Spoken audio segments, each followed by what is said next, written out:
Hey everybody, my name is Justin. Welcome back. Today we're going to be talking a little bit about my first impressions of my MCS suspension that we installed just a little while back.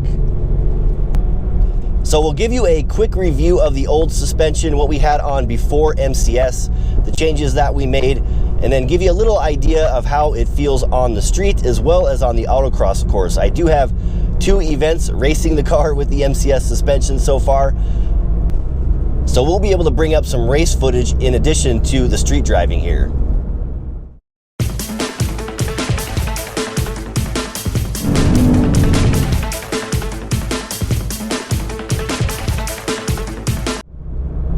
So if you recall, before we had the MCS suspension on the car, we actually had the Race Comp Engineering Tarmac 2, which was kind of a mid-range coilover suspension setup.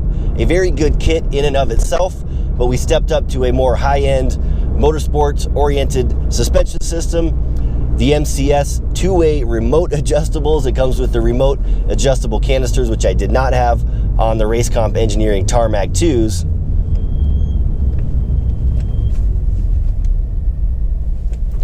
We get a little bit more range of adjustability and advanced damping characteristics as well with the MCS.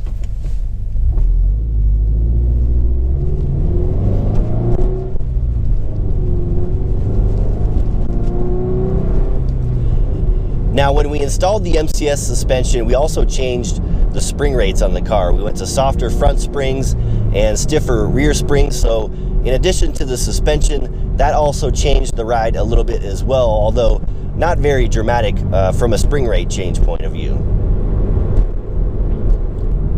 All right, so the MCS suspension, what did we notice the first time I drove the car with the MCS over the previous Tarmac 2 setup? Well, right away, you don't notice much of a difference at all. The car is still a firm ride, to be expected when you have a car with subframe inserts and differential bushing inserts and other things to stiffen up the chassis as a whole. So in general, it rides a lot like the Tarmac 2s. Now, the single big difference that I noticed with the MCS suspension is going over bumpy sections of the road. Anytime you hit a hard bump or a speed bump or something that would normally jar the car, with the Tarmac 2 suspension, it felt like the suspension was constantly bottoming out, and I was feeling all of that impact up through the seat of my pants, through the steering wheel, and in the rest of the chassis. With the MCS suspension, I did not notice that almost at all. Anytime I hit a bump, it felt like the shocks were really dampening and supporting that jarring motion without actually sending it through the chassis and into your hands, into your feet, and into the seat of your pants. So that was a good feeling. It was a plus. And overall, really the biggest thing that I noticed when switching over to the MCS suspension.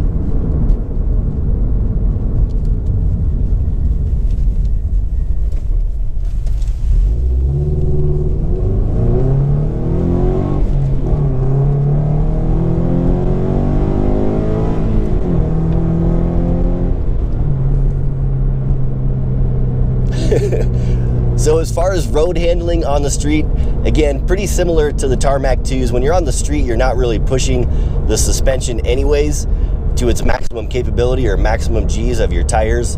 So in that regard, largely the same as the Tarmac 2s.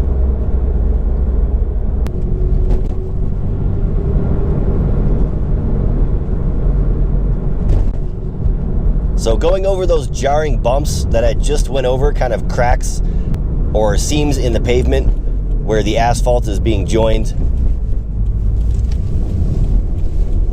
With the MCS, again, they soak up those bumps so good. And this was one of the selling points when I bought the suspension. The representatives at MCS said, you're gonna notice a huge difference, especially in the bumps, and they weren't lying at all. It really makes a significant difference. Had I gone over that same bump back there with the Tarmac 2s, I would have been feeling every hit of that bump in the seat of my pants and through the chassis of the car. The suspension just wouldn't absorb it in that compression stroke. So in a nutshell, on the street, the MCS definitely has better damping or compression capabilities. It soaks up the bumps like nobody's business versus the Tarmac 2, where you definitely got more jarring effect and less compression damping characteristics with that shock setup. All right, street driving is one thing, but we bought this suspension to kick ass on the track. So let's jump to the autocross course and see how it worked out during the 2 testing events. So here we go, first ever autocross with the MCS suspension out at Pikes Peak International Raceway. You'll notice that is not actually me driving, but a co-driver driving the car with me, another very fast local driver who is good with suspension tuning. And you'll notice a big old slide coming up right there, because as we are testing out the suspension, we start off with base setup that is recommended from MCS, kind of right in the middle of the compression and rebound settings. And then what we're doing is trying all kinds of different configurations with the suspension. So one run we'll dial in a whole bunch of rebound, stiffen up the rebound on one axle, starting with the rear is the way we usually did it. See how that works and how the car behaves with that change. The next run we might take that rebound out and then try the same thing again in the front of the car and see how that changes the behavior, and then again kind of rinse and repeat the process with the compression side. So what we see is a lot of different kinds of car behavior. So extreme oversteer in certain situations, some understeer in other situations, and unfortunately this particular autocross course did not have a slalom, so I wasn't able to test how the car behaves in rapid transitions like you experience in a slalom. But at any rate, it's good for gathering data and learning how the car is going to change with different types of suspension setups. And we also go out to the events with the full intent of testing only, so we're not actually driving for times or even in most cases driving autocross appropriate lines. You'll notice a lot of these lines are really wide or really tight.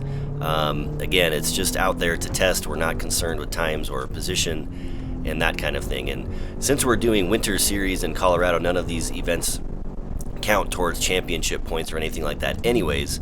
So that's kind of what their intended use is for. And you'll notice that turn I blew big time because the car was pushing really bad on corner entry and couldn't get it to turn in, and that was probably due to the specific suspension setup that we had on the car during that particular test run. So that was test event number 1. We're out at test event number 2, a different site, Front Range Airport. And this particular course had a really long and awesome slalom that you're going to see here coming up. So that was good because I was not able to test out how the car behaved in transitional features like a slalom at Pikes Peak. But here we do get that big slalom and of course this big sweeping left-hander as well. You got the picture-in-picture in there kind of giving you an idea of what the suspension is doing over all of these bumps. And here comes that big long slalom, and you can see the tire load and unload back and forth, left and right, as we cruise through that slalom. So that actually worked out really good. And one of the bigger things I noticed with the MCS suspension in my new spring setup is that I was able to get through that slalom a lot quicker, or at least it felt a lot quicker. I don't have actual data to support that, but the car was flying and sticking really good through the slalom sections. And getting ready to take another one of our 7 runs on the day. So we got some more good testing in at this event as well. I did not have a co-driver, but no big deal overall. And really, the goal with all of this testing is ultimately to get the car set up so that it is pretty well balanced in all situations, whether it's a big sweeper like this one or the slalom coming up. And in addition to testing the suspension, I also tried to kill my GoPro camera today at this event. As you'll see, it just gets smacked off of the car. Let's go back in slow motion and see. You see the GoPro down there on the driver's side door. I got a little squirrely in the slalom and came back too soon, and it just got clipped, and I almost ran over the thing, and the camera amazingly survived. You'll see from the camera, or the victim's point of view, here comes the cone, hits the camera mount, and the rear tire just passes over us.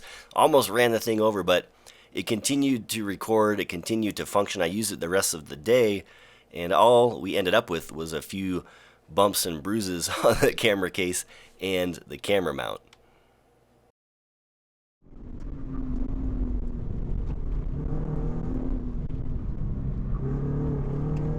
So the GoPro assassination was a failure. I got the camera back on the car. We recorded some more video, which we'll throw up on the screen here, of strictly the tire view, so you can kind of get an idea of what the tire is doing during an autocross run. You see how much motion and change in travel that is happening. And this is all the work of the suspension. Obviously, every time the tire goes up and down, compresses and decompresses, that is the suspension doing its job. And with the MCS, I really felt like it did a lot better, again, handling the bumps. This is a very bumpy site. And when your car is going over the bumps, you really need a good suspension system that can keep the car planted while making those turns or those transitions. And here we come into that big right-handed sweeper. You'll watch that tire just bounce and bounce and bounce up and down. And even with all of that going on, the car felt good and well planted.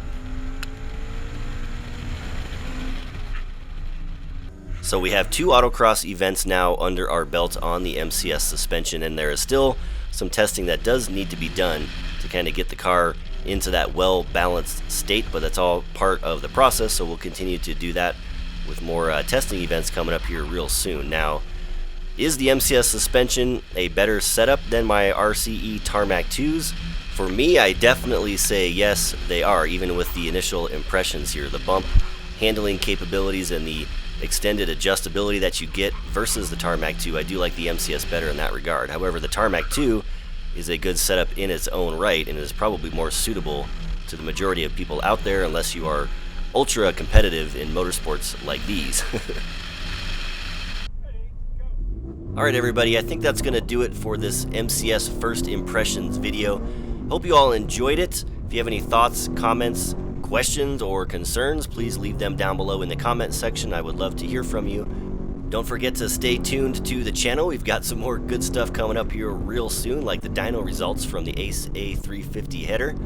Stay fast out there, everybody. I am checking out. I'll talk to you all next time.